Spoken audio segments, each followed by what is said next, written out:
Welcome, everyone, to another episode of the Campus Waterfowl podcast. I'm your host, Derek Christians, and on this episode, I am sitting here live with 4 students of Southern Illinois University Carbondale.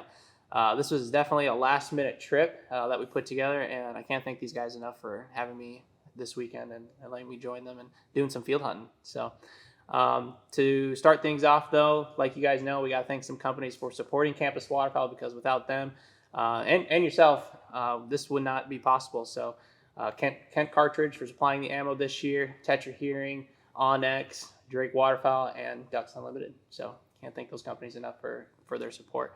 Another thing you guys may notice if you're watching the video of this podcast is that Campus Waterfowl has some brand new hats. So everyone here is repping a nice Campus Waterfowl hat. And I think to kind of kick things off for these new hats and this podcast, I think we're going to give one away to a lucky listener or a viewer of the YouTube video. So if you're listening to this podcast on Apple or Spotify or wherever, head over to the YouTube channel, watch the podcast, and comment what college you attend in the comments. And I think maybe by the time the next podcast episode comes out, we'll announce a winner. And then we'll ship a hat to you. That way, hopefully you have some time yet this hunting season to wear it. If I know by that time, some of you guys, unfortunately, might be closed for duck season, but hopefully you guys can get after some Canadas or Specks or Snows and still wear an awesome Campus Waterfowl hat. But let's get into the podcast. One thing I always like to do first, and you guys got to introduce yourself. So let's start across the table with Ross. I'm Ross Spies. I'm from Highland, Illinois. I'm a junior at Southern Illinois University Carbondale. I'm Jake Kirgan. I'm from New Holland, Illinois, and I'm a senior at Southern Illinois University Carbondale. My name is Reed Jostes. I am a senior at Southern Illinois University at Carbondale, and I'm from Monroe, Illinois. Hi, I'm Jakob Beckman. I'm also a junior at SIUC. Nice. What are you guys going to school for? I'm ag business and economics, and then I picked up a minor in crop and soil science. Okay. I'm agricultural systems and education with a minor in agribusiness economics. I am an agribusiness economics major with a minor in animal science. I am also an ag business major with All ag a business. crop and soil science minor. Sounds like South Dakota State. It's always ag business or something. Do you guys have a big ag business school? Yeah. Yeah. We got one day of hunting done already here in Illinois, but you guys want to kind of explain what you guys were seeing kind of before this weekend for birds and everything? Yeah, so we didn't really have any birds down at school in Southern Illinois, which is about 4 hours south of here. So then I talked to some guys and my uncle that's farmer hunting on, and he said there's been quite a few geese up here. So we came up here Thursday night and scouted Friday. It was hard because it was thick fog, couldn't hardly see anything. Ended up seeing a couple birds right on the edge of a field. Then once the fog finally burned off later that afternoon, we went out, and there's 400 or 500 birds in that field. So then we ended up hunting up this morning, and I think the key to the success this morning was the high winds, because they couldn't really hang around and look at us. They had to come right down in, and they worked pretty well. Yeah. I woke up this morning and I think I looked at the weather app and it was 30-mile-an-hour winds or something. So sustaining winds too. Yeah. That was the insane part. It wasn't the gusts. It was No. just And then the sustaining 30 sleet mile an hour. and rain Yeah, we had while we were some setting out the decoys. Sleet, Yeah. hurting the face. It's a good day hunting though. Oh, yeah. It was. Oh, yeah. I'm excited to edit that video, and that'll be the first video of this trip. So stay tuned for that video if you guys are listening. But what else is going on? How else has your guys' hunting season been in Southern Illinois overall so far? Well, we started off opening day. It was all right. Could have shot a lot better, but we ended up with 9. A real mixed bag, but it wasn't too bad. Other than that, I haven't really shot much else. It was a blast. This was my first real waterfowl season, so it was just really good to get out with the guys and start to understand this a little bit more, start to understand the birds a little bit more, and start to learn this sport. But I had a blast. I thought 9 birds was an awesome first day, so I was thrilled. I actually haven't been able to hunt much. I had shoulder surgery 2 weeks ago, so this is my first time hunting this season. It was quite the first day out. So How'd that shoulder feel this Oh, morning? it Yeah, was that was- definitely sore, but we made it work and got my limits. So That's good. Yeah, opening weekend was fun. Got 9 birds. We were hunting a flooded cornfield, and there's a refuge only half-mile away, and they all came in one group. So we got some quick, fast shooting in, and that was fun. But then other than that, we really haven't gotten any new birds, so it's been kind of slow.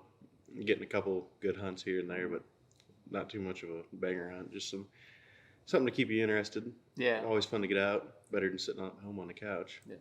And now that you guys are done with the semester, right?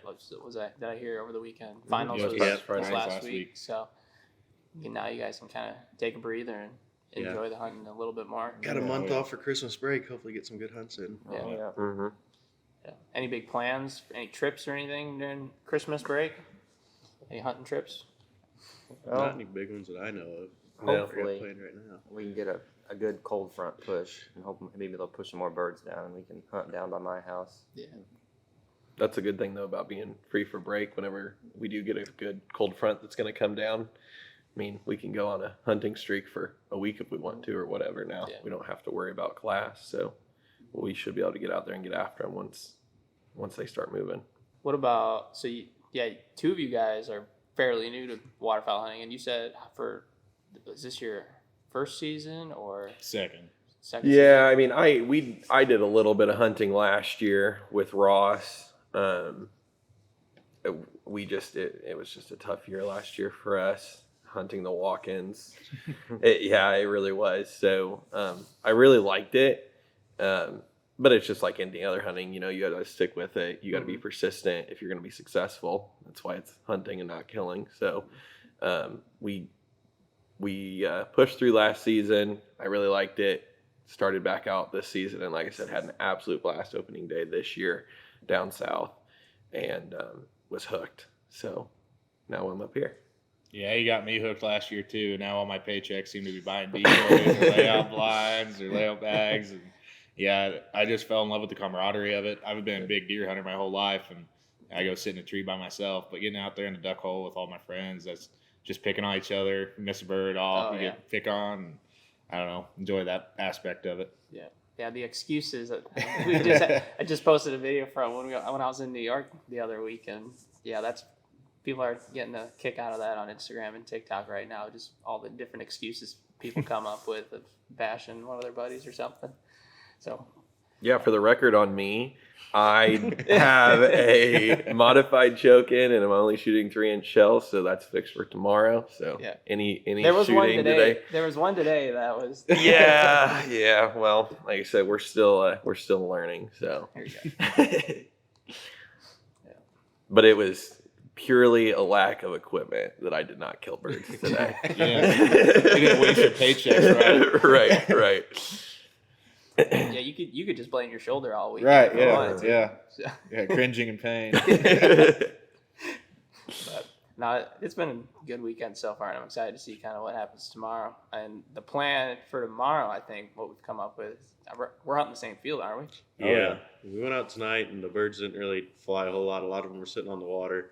But this morning we saw a lot of birds, a lot more than I actually thought were in the area, but we saw a good amount. They flew pretty steadily for 3 or 4 hours this morning. So I think if we go back to that same field and just do things a little differently, we're going to have a south-southwest wind instead of just a straight west wind. So they'll be coming right off the lake that's a mile away and coming right to our face. So hopefully we can work a few down and figure something out to do with them. And do you guys do a lot of field hunting up here or in Illinois as a whole? Do you think? Not a whole lot, because by the time the geese get down here, I mean, we don't used to be one of the best goose hunting spots down in Southern Illinois, right by school. That's where Tim Grounds is from. There's a bunch of big goose clubs down there, or used to be. Now they're kind of starting to die off, but it's pretty fun to get out in the fields and shoot geese. And then every once in a while you get lucky and get some ducks. It's not like you lucky guys in South Dakota and stuff where you just shoot ducks and geese in the field all day, but it's fun.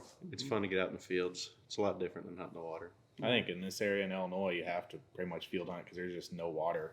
You can find a couple lakes here and there, and then you can hit the Illinois River and Mississippi River, but that's still an hour away from here. So field hunting is kind of our only option.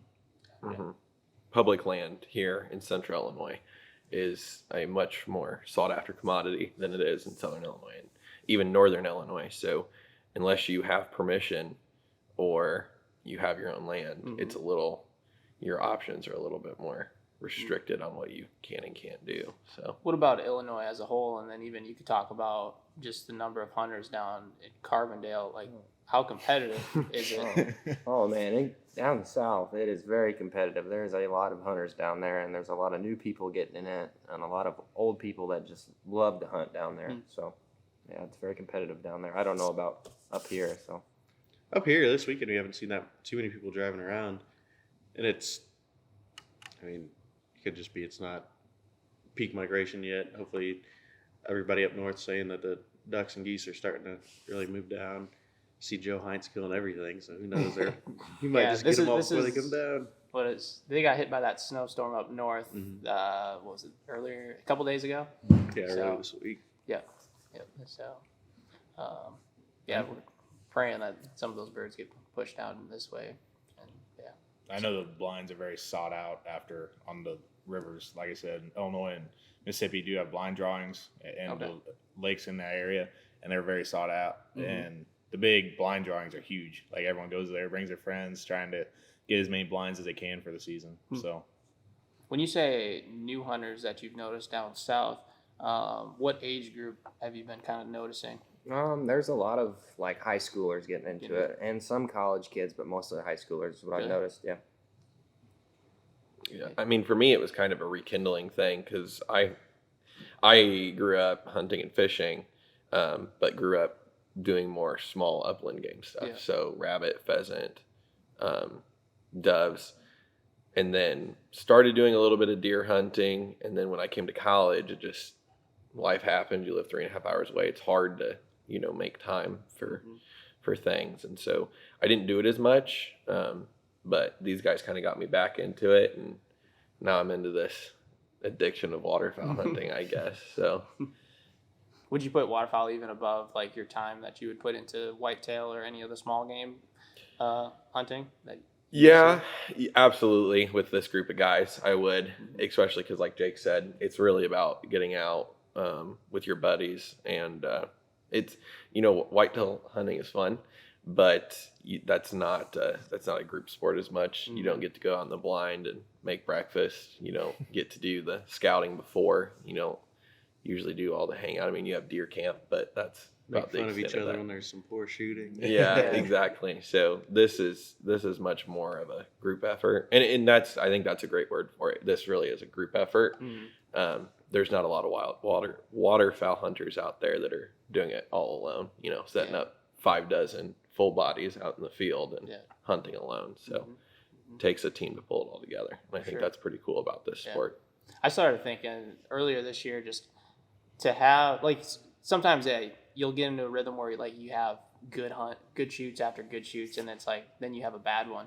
And then when you think about it, when you have those bad ones, how many different variables go into actually having a good hunt, whether it's the weather, the weight, like all the elements of the weather, and then also your hide, your decoys, just where the birds are, the time of year, like all those elements that have to kind of align for you to have a good hunt, and makes you I started appreciating those better hunts a lot more after having a few ones that were a lot slower. But it's definitely and the more people you have involved, I think the more talking and collaboration you guys can have amongst one another, the better the hunt could potentially be. So, and then since I've even been here, I've never even asked, how did you guys even all meet?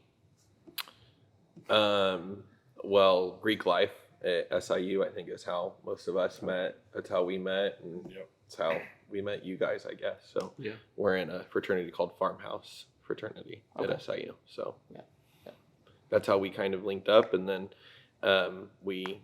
Ross had the idea to try and restart DU last year, and so he kind of ran with that, and here we are, I guess, now. How's that going? It's been a lot of fun. We had the banquet, which was stressful. It was a struggle selling tickets, but then it all came together, and we ended up having a pretty good turnout. Had a lot of college kids, which was exciting to see, because without the new kids coming in, then there's not really a future in the sport, but that would be very sad. So it's nice to see younger kids coming out and joining. How many students do you guys have involved with your chapter there in Carbondale then? We got about 30 or 35. It was the first semester back, but we had some pretty good recruiting. I think once more people hear about it this year and what we did, and I think hopefully we'll get around 50 or 60. This year, it's kind of still figuring it out because none of us were in it before. We've been in other Ducks Unlimited chapters at home and stuff, but we've never actually ran our own chapter. So I think we're going to try and do some events where we're going to do some banding and then some like service projects, just trying to help clean up areas and do stuff like that and just get people interested. And then we're going to see if we can get a couple of group hunts together when we get back to school. So Yeah, those sound like they've been going over really well from what I've heard from other chapters, doing some kind of types of group hunts and then also trying to bring new students out for the first time and things like that.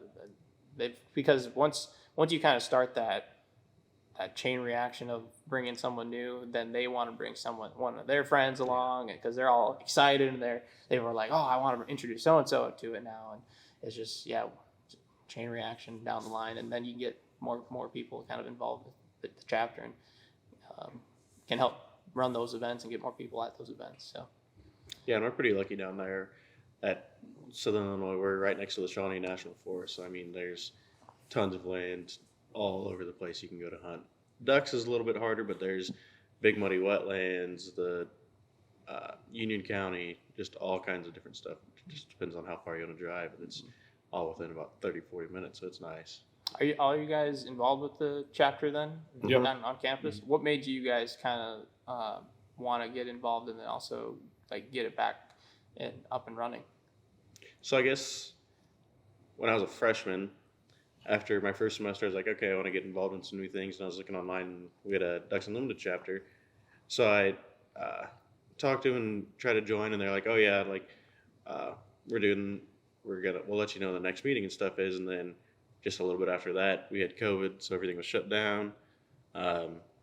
Didn't see anybody for like a couple months. Came back to school, and everything was online again. We weren't really allowed to do stuff. And then by the time we were actually allowed to start doing stuff, all the guys that were in Ducks Unlimited before graduated. Mm-hmm. So we didn't really know what to do. Went on for a while. We tried to talk to them. Everybody's like, yeah, I mean, we're all graduated and stuff. I don't know what's really going on. So then eventually I got a hold of Ducks Unlimited Corporate, and they put me in touch with Trevor Hickman, the regional director in our area, or was the regional director. He just moved back to his home state of Missouri, but he was a lot of help in getting everything started. Like, we couldn't have that first banquet without him because we were all trying to learn, and he taught us pretty much everything. Yeah, there's a lot going on there. Yeah, a lot of stuff. It's definitely a big learning curve, but I think it's a very good learning experience, just learning how to bring all that stuff together to have a successful night. Yeah. What do you guys involved any at all with like the event planning or anything like that, or how was that? So he came to us. He's like, "Hey, we're having a banquet in October, and we gotta get this thing planned out." I'm like, all right. And him and Reed really worked. I think they put in the most hours on the banquet, and we had a good turnout for workers at the banquet and just running the auction and all that. But these two really worked well together and got a lot done. Trevor kind of guided their path for them and got their stuff in, and it just went over really well. I think everyone had a great time at the banquet. So, yeah, for me, I mean, looking back at as far back as I can remember, my grandpa and uncles and dad, we all went to our DU banquet back home in Macon County, and none of them were hunters really, other than my dad and I. But again, I'm going to go back to the fact that it just pulls people together. DU pulls people together, whether you're into hunting or not, for a great cause. And so the thought to be a part of that, especially in the background, help put something together, that was exciting for me. But also, it's just, I mean, for me, it was exciting to bring something new and refreshing to campus, because in a time where things were falling apart and flaking off, and we were, a lot of things were shutting down or going dormant, we were an organization that not only started up, but pretty well thrived in that first year. So it was an opportunity for growth for us. That's cool. And I actually had the opportunity to meet Jake and Ross at third term this last summer in August, right? Yep. And what were your guys' takeaways? Did that kind of light the fire to kind of get you guys going for this fall then? Because did you say your chapter banquet was this fall, earlier this fall? Yep. is that kind of, you think, kind of got you going and put you in the right direction? Yeah, so when we went to third term, like we were still really new to all this. So then going there helped us learn a lot.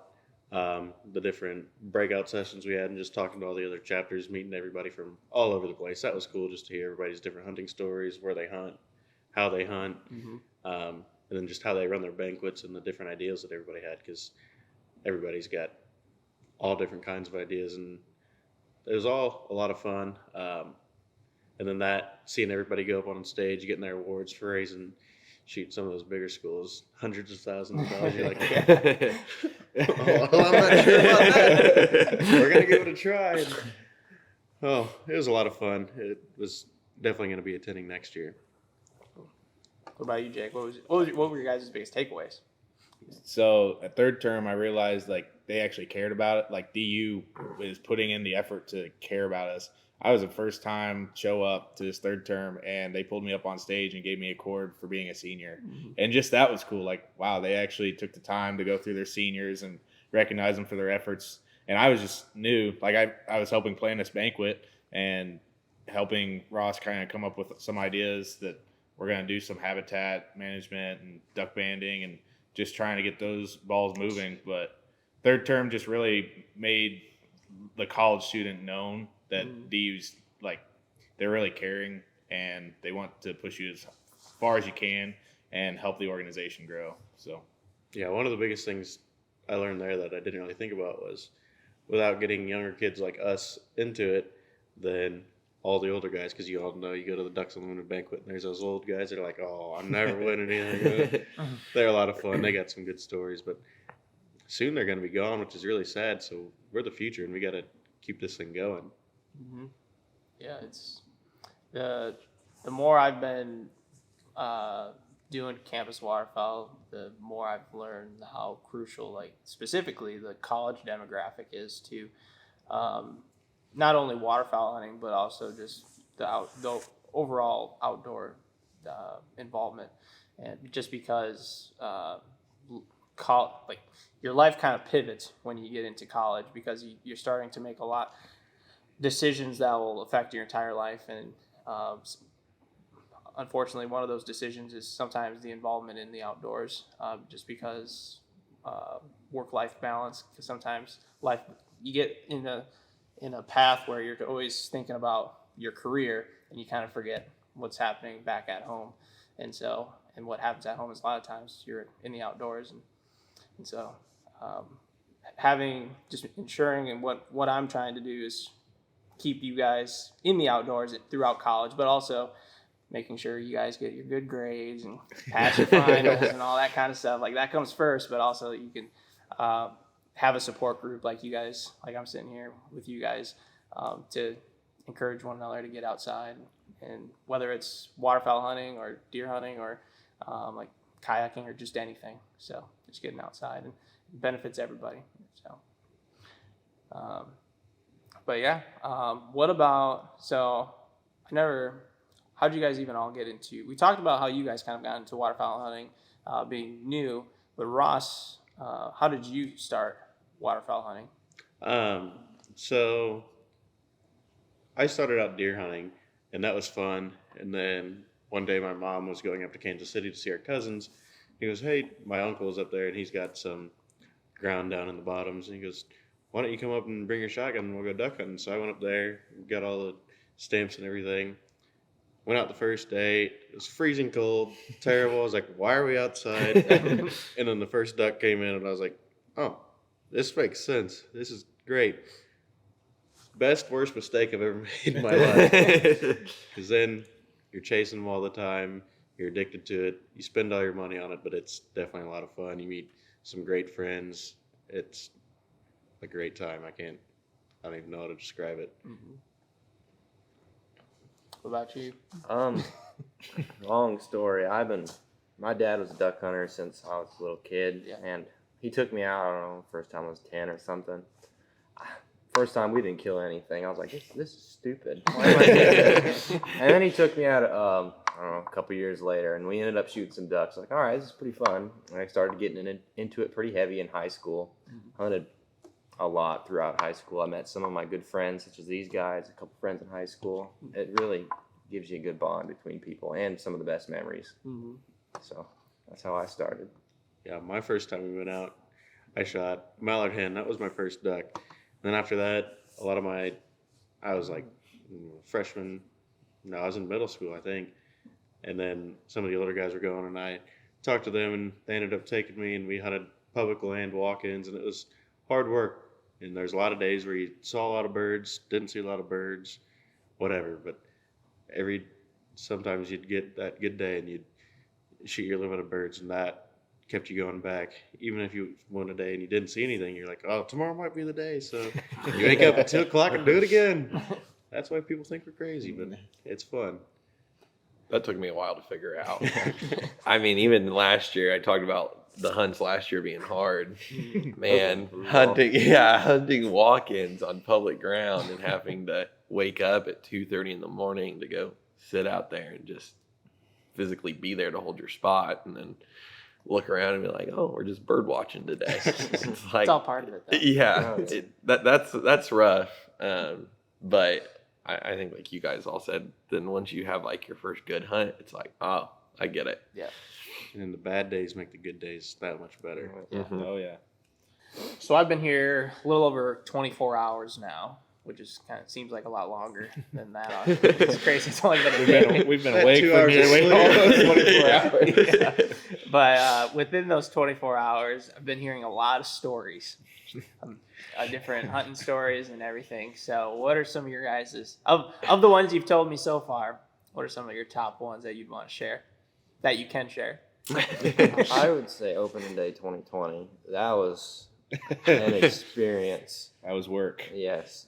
2020, and so that was, you guys were all freshmen or I was a Sophomore? at the Sophomore. time. Yeah, I was junior. Okay. Juniors. So How'd that so we were scouting. For like 3 days. We didn't see any ducks first No. 2 days, and then the night The before last like 15 minutes of daylight. we found some ducks and just everywhere. Like they were buzzing our heads, like they're nearly landing on top of us. Just we're like, okay, I guess we're hunting here in the morning. Well, I guess the entire county saw that too. So we got there. They got there at 11 o'clock at night, Camped and there all night. Yeah. I rolled up about 3 o'clock because I had some other stuff to do, and then it was just, it was a mess from the get go, but it was fun. Like poor Beckman here went underwater. I can't tell you how many times. Wader's full. It's luckily it was in the 30s, so it wasn't brutal, but everybody was cold. Everyone went under at least once. Oh yeah. But Yeah, I'm usually known for telling people, oh, it's going to be a 100, 200-yard walk, no big deal, and then it ends up being half a mile, but minor differences. That's the first time you've ever admitted This that, one- by the way. This one was actually maybe 150 yards out there, but we hadn't walked out there before. We didn't realize it was all really thick buckbrush, and then where there wasn't buckbrush, it was all dead lily pads, and they leave a big old root ball down there, so you're walking through, tripping on those, and then one of our friends is 6'4", 6'5", and he was waist deep in water. Then all of a sudden he's just gone.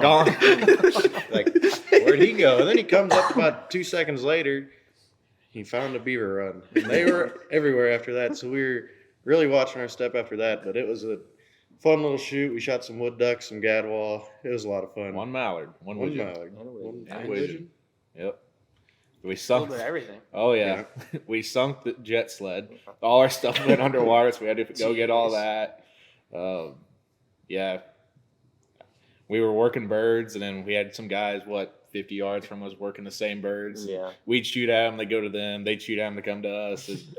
It was just public land, way it goes. Public but- land opening day. Everybody goes out there. Then the next day we went back out there, and Same It was- spot. I did Yeah. not it's pretty Just close. Ross to and I the went spot. that day, and It was about 100 yards away, a little bit smaller hole out in the buckbrush, and at 5 minutes before shooting time, just like it seems to always happen, there's mallards everywhere, there's ducks in the spread, then about the 2-minute mark before shooting time, they're gone.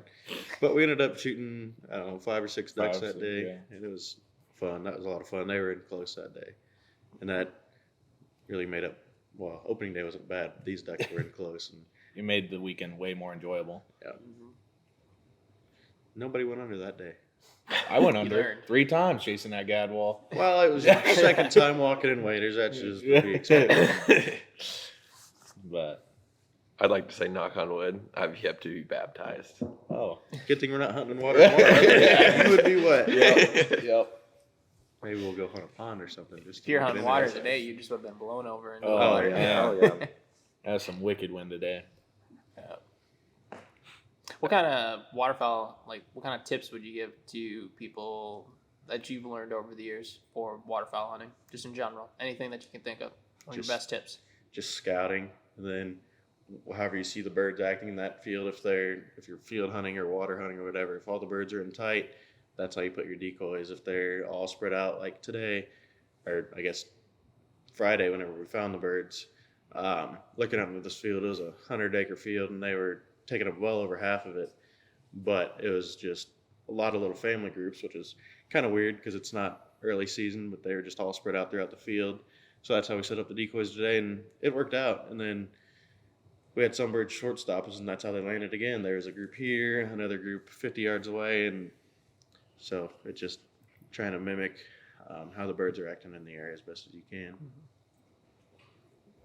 One of the things I would say is try new things. Don't be afraid of it. Like if the birds are flaring, and you don't know why, I don't know. Maybe it's because your mojo's out in the spread. Go pull that, or move around your decoys a little bit, or make sure your hide's all right. Just little things. That's what I've noticed a lot.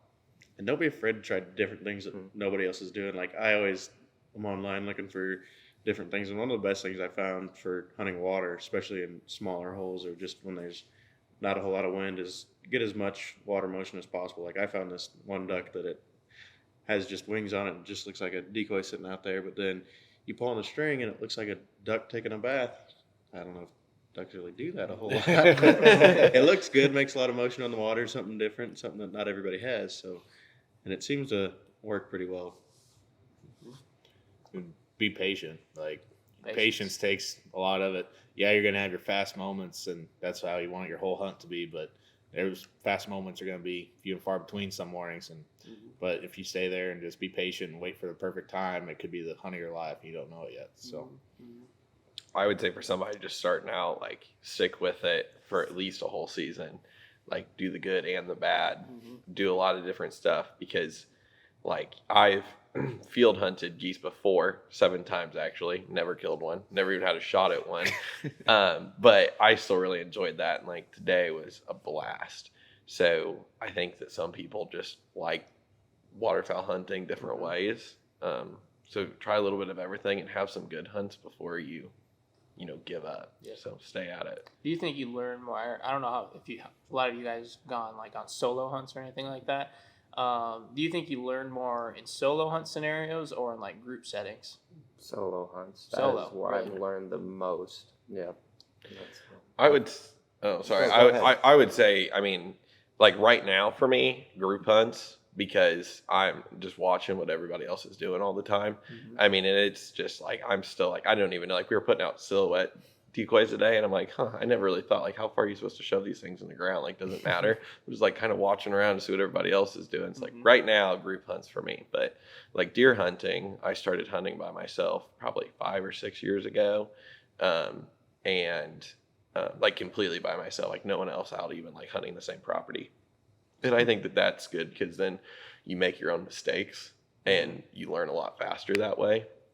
This fall I could hear deer. I assume they were either deer or coyotes or something bigger in the woods. I could hear them snapping brush and stuff. So I knew it wasn't squirrels or rabbits. And probably they were there for 15 minutes. And these 2 does bust out of the woods, full blast. I grunted at them, didn't even stop. They just looked up at me and kept trotting. So I stood and was hey. They stopped, and I blasted one of the does, because I knew I only had 2 chances, because I could only hunt that night and the next morning. So I knew first thing that came, I was going to shoot it. And I had no more than done that. And I was oh man, I should have waited. There was probably a buck in there after him. That's why they were all, riled up. And it wasn't any more than I had that thought. And I heard something busting through the brush and stop, a big grunt, and then more busting through the brush. So like that. It wasn't very much fun at the time, but I won't do that again. So you're taking that big risk on your solo hunts, but you're also going to reap the full reward by yourself and just get that sense of I did that. That's my accomplishment. Yep. So, but that's kind of the way I look at it. Like like I said, I'm pretty new to this, and I've been watching YouTube and just trying to understand new techniques. And they say the solo hunts are where you learn who you are as a hunter and how you think, and then how you can try to beat the birds. And that's just, it makes a lot of sense to me. Like, if you understand your tendencies, it works better when you're in collaboration, and you can understand that, okay, maybe I'm the issue in the hide or the laying the decoys out. Like, maybe my thought process didn't work here. Yeah. So, True. Yep. I would say for me, first starting out, group hunts, I would not have gone by myself. I had never even thought of going by myself because I knew nothing. I went and I just did whatever they told me to do. And then I liked that. It was fun. And I started to want to learn for myself. So I just kept going with other guys, going with different groups of guys instead of going with the same group of guys, just see how other people do things, watching a lot of YouTube videos, like anything that I can find about duck hunting, I was watching that. And then I learned a lot from that. But then last year I went on my first hunt by myself at the walk-ins, and I knew it's kind of risky going by yourself, especially to an area like that. So I just stayed close to the truck. There's a bunch of people there, so I wasn't really worried about it. I went to an area that I knew well, and that was fun, just to do it all by yourself, kind of be out there, think for yourself, have to set everything up by yourself, and just really learn what you know how to do, and then how to call and how you call, how the birds actually react to you calling instead of the whole group. And just seeing little things like that where you really have the time to do whatever you want. It's not like everybody else says do this, so you're doing that. You just make every decision by yourself. I didn't shoot anything that day, but it was cool. Or no, I did shoot. I shot one, I think it was a spoonie, but it was it was fun just to do everything by yourself and figure it out. What kind of things in those solo hunt scenarios have you guys learned the most, would you say? Hiding. Hiding. Yes. Really? Yeah. Because where I'm from, some of the hides aren't great, so you got to figure out how to hide yourself in these environments that you would not even think you're able to hide in. So I would take, like, I don't know, a piece of what would you call that? That grass they sell at Cabela. raffia grass. Yeah, like it's a big sheet of it. I'd cover myself up with that and just lay on the bank like this and wait till they're almost on the water, get up and shoot at them, and that worked perfect. Other than that, they would flare. So that's how I figured it out. Or in corn too. You got to basically get down, hunkered down. In a layout Like blind, or it's you flooded talking? corn. Okay, flooded corn. Yeah, you got to get down basically where you're almost in the water, but not flooding yourself. So that's what I've learned. I'd just say just stop and think. And I mean, I had that deer story, but I've had several other stories like that out on solo hunts or group hunts where it's like, as soon as you do it, it's like, usually as soon as you shoot, it's like, why did I do that? Like, those birds were too far, or, why didn't I wait for that buck to come out or whatever? So especially in the beginning of the season, like, you got to get to control your emotions and think a little bit before you act. Mine would be movement, making sure you're keeping your movement to a minimal.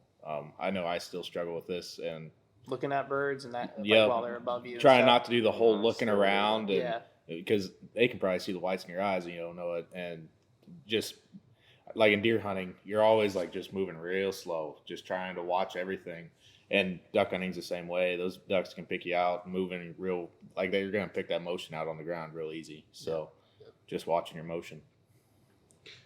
Mine was just kind of, sometimes when you're out on group hunts, you have an idea, everybody else has an idea, so you just come to a conclusion as a group to do whatever the group wants to do. But then when you're out by yourself, that's when you really get to try new things, try out your ideas, and really figure out what works for you, at least. Like, you can do whatever you want. There's nobody else to tell you can't do anything.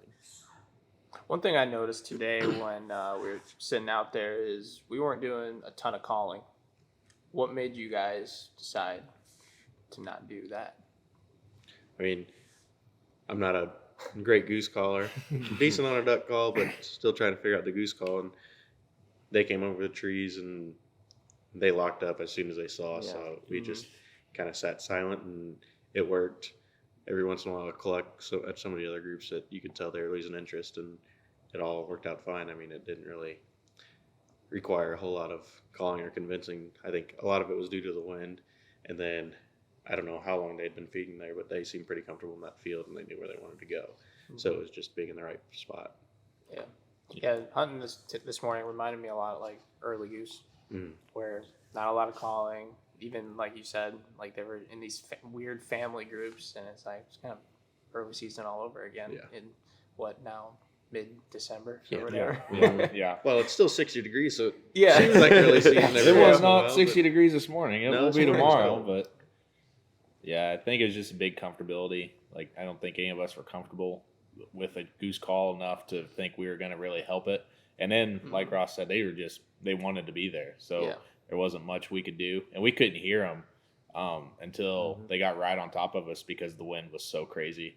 So I don't know if our calling would have went up and then just kind of disappeared in the wind, if they would have even heard. So something like that. So I think tomorrow will really be tested because now that we're hunting the same field and now they know kind of what to expect, we might have to throw a little bit more calling in. And Yeah, tomorrow will be more of a challenge. I think that'll be a lot of more trial and error. flagging, calling, and just moving the decoy spread if they don't like it. Like we moved the decoys once today just when we were trying to get the last bird because they kept short stopping us, and we just moved the decoys back, and we still had birds just landing on the other side of the field just because that's where they wanted to be. But then we had one bird came in pretty close to us, and that one did it right. Well, took us a couple shots to get him down to the last one, but we got him. Got that one on camera. Dude. I was scared there for a second on that last bird. we all were. We sat here for an hour and a half trying to get this last one, and we messed it up. Yeah, we killed more birds in 30 minutes than we did in that Yeah, it's always that last bird though. That was it was in New York too. Like I think there was a couple hunts up there where it was that just one more bird we needed, and it took longer than. Then it seems like they The stopped entire flying, they stopped working right, and you only need one. Well, we want to make sure we were legal. Like that was, so for me, that was the first time I've ever been in that situation where we didn't want to go over. So we had to make sure. That was your first time in that situation today? Yeah. Really? Yep. So making sure like we had one guy shooting, and then just to make sure we didn't go over our limit. And it was kind of cool to watch us all collaborate and just understand that this is how we're going to do it, and it worked out well. So. Yeah, it worked out perfect just having a single come in. So Right. That way everybody could shoot, but we still kind of had a line of like who was shooting first, didn't we? You guys had a line set up. Yep. So, Yeah, just pretty much whatever end it was closest to, they'd shoot first and worked the way down. And then after the first shot, that thing was getting away, so we also everybody's just trying to get it down. That had 'Cause then everything to do with having too loose of a pattern and not enough gunpowder. Shouldered the gun wrong. I was Yeah, looking out, am I close the wrong eye. Yeah. Close the wrong eye. some of those excuses, it was like, wait a minute, they went like this? Yeah. Some of my favorite ones in there, and I called them out for it too. It was like one of them said like God had a plan for that duck or goose, so he had to get away, and then other one was like from the beer farts from the night before, coming up from the waiters. Worst part about a waiter fart is you're the only one that smells it. Yeah, Six with you. just knocks you out before you shoot. Is that what happened to you on that duck this morning? Oh, I didn't even pull up on it. Yeah, I was sleeping in the blind. But there was a couple ducks that came in. I told you guys to wake me up once you guys saw something, and then I kind of was just like drowsy still in my layout blind, and then all I hear is Ross be like, "All right, take him!" I'm like, scrambling, trying to grab my camera. Well, we were all just sitting there. I had my blind doors open too, and the one guy goes, "Oh, there's ducks." And by the time I looked up, they were 20 yards just sitting there above us, and none of us were paying hardly any attention. we 'cause weren't weren't ready. expecting any It was to still fly. dark. It was only Right at shooting. 15 minutes after shooting time, maybe, but Well, it was yeah. dark this morning just because it was so cloudy. We were in our blind 5 minutes. Yeah. Like we had just sat down. So Yeah. I fell asleep right away. Yeah. I thought I could get a quick 5 minutes sleep. That's what I was trying to do. And then I hear wake up to gunshots, thinking that you guys are pulling a fast one on me, trying to just waking me up or something. We had those Tetras in, and I shot, and I was like, wait, Did I shoot? did I Yeah. shoot? I heard the I saw the noise of my fireball. gun going. Yeah. That was cool. I'd never used anything like that before, and that was Those things It are was amazing. yeah. I will never go without those ever again. It was cool. I don't remember what was said, but I don't know. Somebody said something. And I was like, wait, who shot? Like, I don't even know. Yeah. Yeah, those all. It's kind of funny hearing some of how your reactions or some of the students' reactions throughout the year, because they say it improves their hearing and like that amplifies their hearing to even hear the wings and everything better, and it to me it's like more digitalized, where there's not as much. I don't know if it's bass. Kind of granular. Yeah, but it does. You can hear things a lot Yeah. better. like the sound of your gun when you shoot. You don't hear the shot, but you hear the gun, like semi-automatic or whatever. You hear it reloading itself. It was cool to hear. Trying to explain how like it works, because trying to I told you guys before you guys tried them, like when you pull up to shoot, you'll shoot, and then afterwards it's like nothing really happened. Like, you're shot, but it's like you're still like in the moment of like Did I actually? everything's going on. You don't and, have like, the ringing in your ears Yeah. you're used to. and so I think it's definitely a piece of equipment that, regardless if it's Tetras or not, you have to be wearing hearing protection. So it's a call out to all you waterfowl hunters and hunters and anyone using firearms. Yep. Wear ear protection. So And I think it gets, I mean, you get used to it. Like you said, like it is more like digital, but then after you have them in for 15 minutes, you kind of just settle into the environment. And Yeah. it's like, okay. and then when you take take them out, and you're yeah. like, Wow. it sounds funny up here. Yeah. Especially this morning with that wind, like it really helped just be able to hear other things besides wind, because you really didn't hear the wind with them in. It was nice, but Yeah, you could hear. Other than you guys yelling at me. Yeah, you were way on the opposite end. Like Yeah, I Ross was on one end and calling shots, and then you had the flag on the far other end, and Ross would try to be yelling across, and here you are. You wouldn't even yell. You have me yell. Kirk would yell at him, and I could hear it, but only out of my right ear. I looked up out of the blind, and he just looked at me. He's like, Lost. "What?" I don't know if he was half asleep, but then we figured out he had him on like one was on 1 and one was on 3, so he was hearing all kinds of different things going on. He was hearing that squirrel way out on the left side rather than you that were 5-10 yards away. I was going to say what we do a lot is cooking stuff at the house. I think that's something cool that we do. Yeah. I mean, like the deer that A lot of game. You I had to remember. do a lot of game. Yeah. Yeah, actually, you guys- we could talk farmhouse. about we could talk about that. That's a good story. Farmhouse, your frat, they don't. You mentioned earlier this week they don't have a house on campus. No, we're not very big. We started in 2014, so we're the newest on campus. So then we just have 2 rental houses that we have 6 guys living each, and they're right across the alley, so we have a lot of fun there. But yeah, that's where we live. We're always looking for something new, but who knows with Carbondale. Sometimes enrollment's going up for the year, sometimes it's going down, but right now it's not really doing a whole lot. It's kind of staying pretty steady or going down a little bit. But you guys do amongst your frat. Do you do a lot of cooking and like Oh, yeah. game Oh, cooking yeah. and stuff? And it's even fun for like people that aren't exposed to this. You know, we have a lot of people even. I shouldn't say a Chicago lot, people. but yeah, we have People, people. okay. Yeah. I mean, like my grand little, he had never been to a fish fry, never filleted a fish, never had deer. Like he's had a lot of firsts since he's been here. So Yeah. it's good for him. But I don't know, just some of the fun things that happen that it's like those are complete college stories. Like there was his girlfriend came running in last weekend, and she was like, "Oh my gosh, there was this deer that just got hit out in front of our house." I heard this story. Yeah. So we went and picked it up, and DNR's roadkill reporting thing was down. So we called it in and talked to the DNR guy, and he's like, "So where was this at?" And I was like, "Right off SIU's campus." He's like, "In Carbondale?" I was like, "Yep, right there in Carbondale, like on the main drag." Like it was one of the pet deer. I've seen. Right. About the size of Ross's dog. And It was pretty small. Yeah. so, Mom even goes, Summer sent her a picture of it, and she goes, "Why is he carrying the dog like that?" And I was like, No, but these guys took care of, processed that deer. They've been making jerky in the house all week. I bought a flatbed this summer and had no idea it'd be a cutting board for all the animals that come to this house. And it worked great today as we processed our geese. And yeah, just the stories that have come out of that house with just hunting in general is just crazy. Ross loves to go fishing, and he'll just catch a ton of crappie and fillet them out. And That was fun. That we made was- those for that Mom's was weekend. Yeah. good time. Good fish fries. oh yeah, Yeah, and then especially with all the different lakes around there. Well, one night we were bored, and it was like 11 o'clock. And we had minnows because we went fishing the night before. So we're like, oh, let's go to Campus Lake. And we walked out on the dock. The gate was open and everything. So we're out there fishing. And one of the guys goes, I got to poop. So he walks around the corner, and he comes walking back a second later. We're like, I thought you had to go to the bathroom. And then he keeps walking, and the cops are following him. We're like, oh, what's going on here? And he just comes up. Oh, yeah, the alarms are going off on the dock. I guess they got motion sensors or something. He's like, I don't know who left the gate open, but sorry, you guys can't be out here.